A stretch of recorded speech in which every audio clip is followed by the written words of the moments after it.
En esta entrega vamos a hablar de la segunda condición o el segundo requisito necesario para la validez de las obligaciones, que es el consentimiento.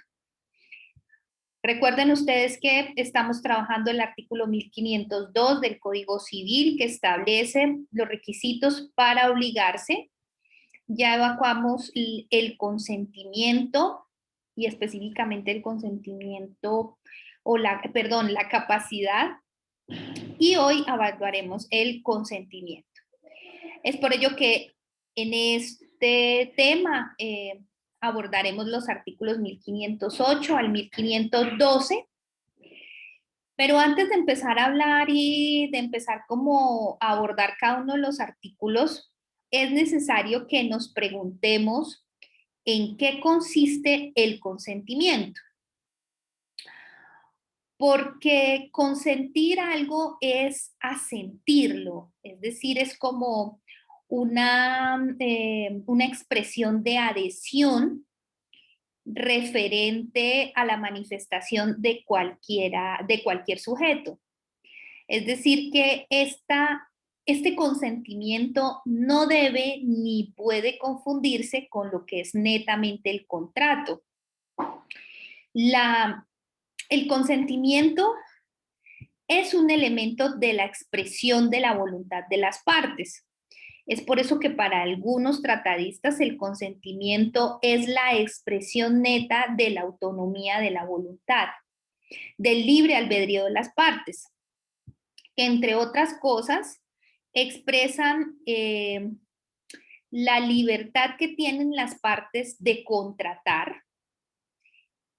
Se expresa en la libertad que tienen las partes de discutir las cláusulas de las obligaciones, de los contratos y de los negocios jurídicos, y asimismo el efecto que ellos quieren darle a esas cláusulas que contiene la obligación, el contrato o el negocio jurídico.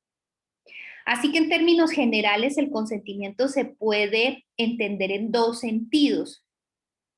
En el primero de ello, como un acuerdo de voluntades, es decir, una aquiescencia sobre algo al tiempo de la aceptación del uno y del otro, pero también puede entenderse como un acto unilateral de alguna de las partes, independientemente de la voluntad que pueda tener el otro.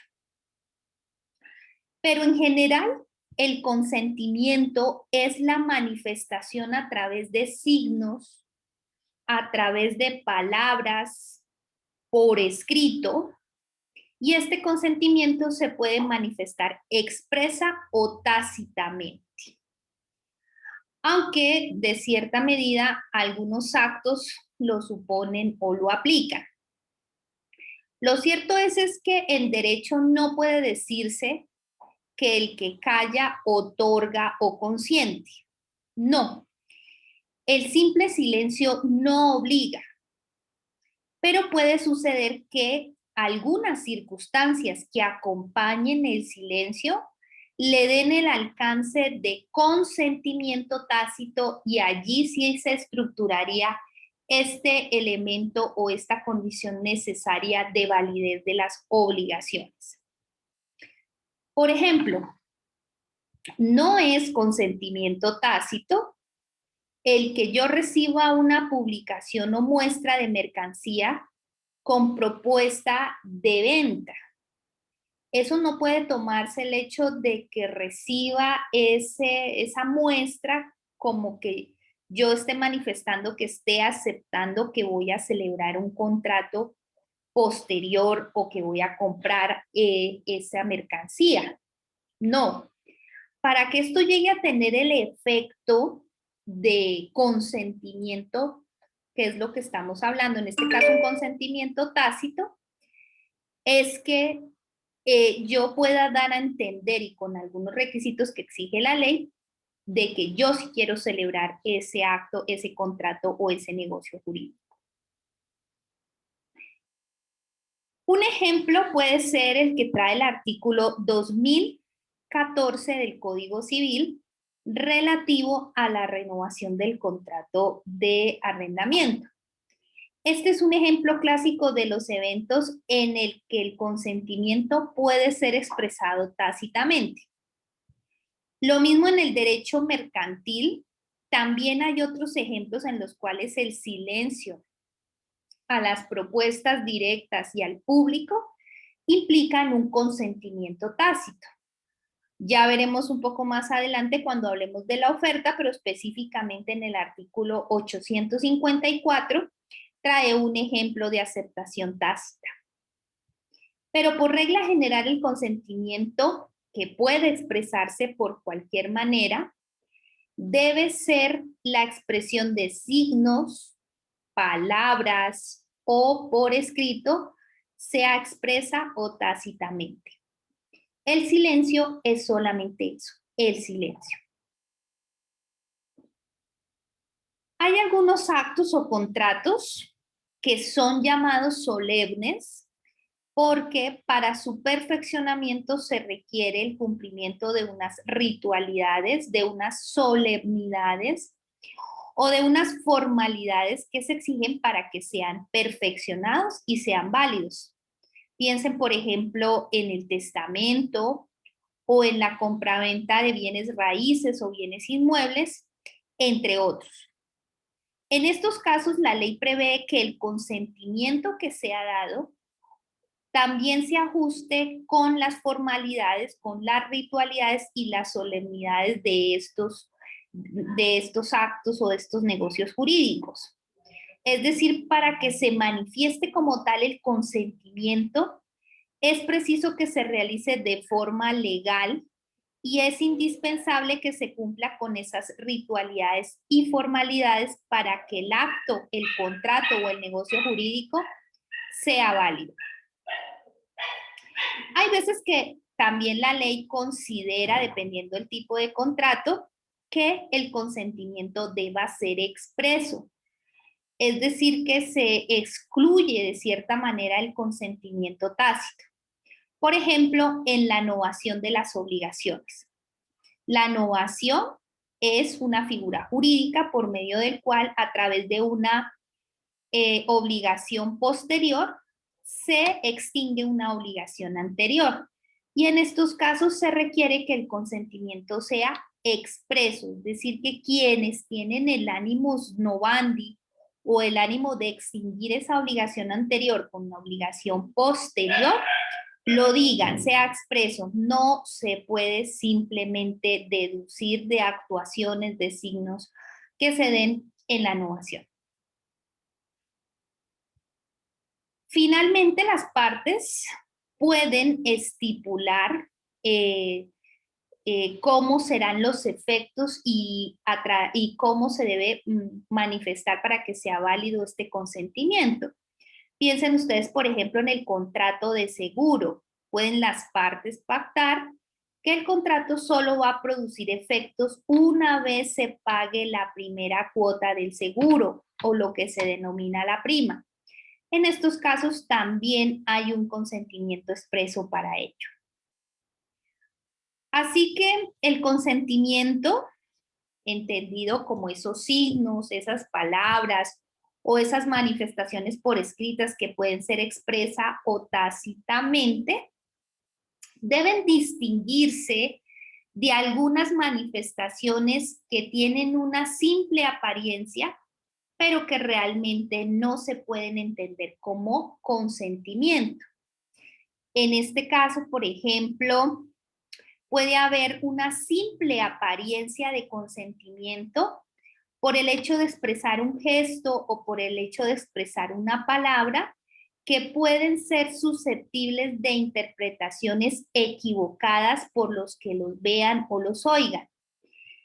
No puede ser tomado como una declaración de voluntad porque en realidad no tiene su vocación de producir, no tiene su intención de producir los efectos del consentimiento, pero para ello es necesario que se aclare o se advierta cuál es el significado de ese gesto o de esa palabra para que no se preste a malos entendidos.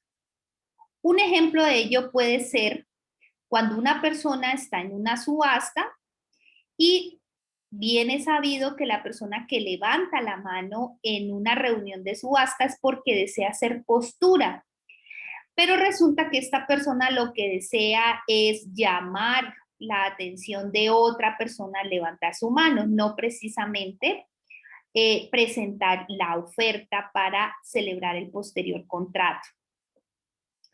Esta actitud puede llegar a generar alguna interpretación equivocada, porque la intención, por ejemplo, de este sujeto no es de contratar, sino es de llamar la atención de una persona.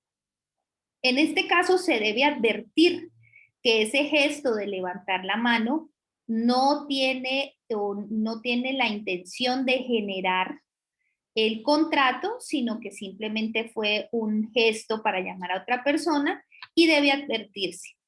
Porque de lo contrario, esto podría llegar a obligar a esta persona y posteriormente no podría llegar a exonerarse de esa obligación. También hay que tener en cuenta que el consentimiento debe ser serio. Además de lo que ya hemos hablado, de que un requisito del consentimiento es que debe expresarse y esa expresión puede ser a través de signos, palabras, escrito, expresa o tácitamente. El consentimiento debe ser serio. Es decir, que quien exprese como tal esa aceptación o esa manifestación de la voluntad libre y espontáneamente es porque desea realmente vincularse a la obligación. No puede allí deducirse ninguna intenciones de obligarse si no se expresa ese consentimiento, como les digo, a través de signos, palabras o por escrito expresa tácitamente, que es la intención de vincularse, de adherirse y de comprometerse en la obligación. Por eso es necesario que hablemos y precisemos algo referente a una figura jurídica que es la llamada oferta y cómo opera la aceptación de esta oferta. La oferta no la encontramos regulada en el Código Civil. Están sus reglas contenidas en el Código de Comercio. Sin embargo, es aplicable tanto a las obligaciones mercantiles como a las obligaciones civiles analógicamente. Conforme al artículo 845 del Código de Comercio, la oferta o propuesta es el proyecto de negocio jurídico que una persona formula a otra, el cual debe contener los elementos esenciales del negocio y debe ser comunicada al destinatario por cualquier medio para ello, lo cual incluye, entre otros, el mensaje de datos. La oferta no es vinculante en la medida de que no sea comunicada. Es decir, esa comunicación es un elemento esencial de la oferta. Si no se comunica, pues no podría llegar a producir los efectos de vinculación. Una vez que es conocida la oferta por el destinatario, esta es irrevocable. Esto según lo dispone el artículo 846 del Código de Comercio. Este carácter de irrevocabilidad de la oferta es lo que explica por qué a la luz de nuestro ordenamiento jurídico y de la ley de la oferta no caduque con la muerte del oferente y que sea contractual la naturaleza de los perjuicios que se causen al retractarse pese a que no se haya contratado definitivamente. El artículo 846 del Estatuto Comercial también prevé dos situaciones sucesivas y concatenadas entre sí. Un primer contrato o un contrato preliminar que nace del concurso o de la aceptación o de la voluntad, ambas de acuerdo en que se formule una oferta y que ésta sea comunicada y cuyo único efecto es que una de las partes, en este caso el proponente, quede vinculada. Y un segundo contrato, el contrato definitivo, cuya formación depende entera y exclusivamente de la aceptación de la otra parte. es decir, del destinatario de la oferta. Por supuesto, también en este segundo contrato es necesario el asentimiento del oferente, es decir, es necesario el consentimiento, solo que en este no puede rehusarse la formación del contrato.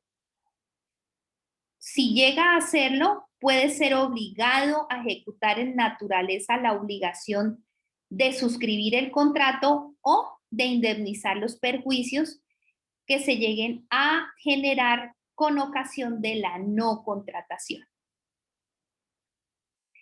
Esto nos lleva a una conclusión, y es que la aceptación de la oferta, según los términos del artículo 854 del Código de Comercio, puede ser expresa o puede ser tácita. Pero si esta está condicionada o es expresada extemporáneamente, el artículo 855 del mismo Estatuto Comercial la considerará entonces como una nueva oferta, o mejor, como una contraoferta, cuya aceptación dará lugar al nacimiento del contrato. Entendido entonces qué es el consentimiento, cuáles son sus requisitos, que debe exteriorizarse y que debe ser serio, entraremos entonces nosotros a hablar de los vicios de los que puede adolecer el consentimiento. Y estos son el error, la fuerza y el dolo. Esto conforme al artículo 1508 del Código Civil, y que empezaremos a estudiar en nuestro próximo encuentro.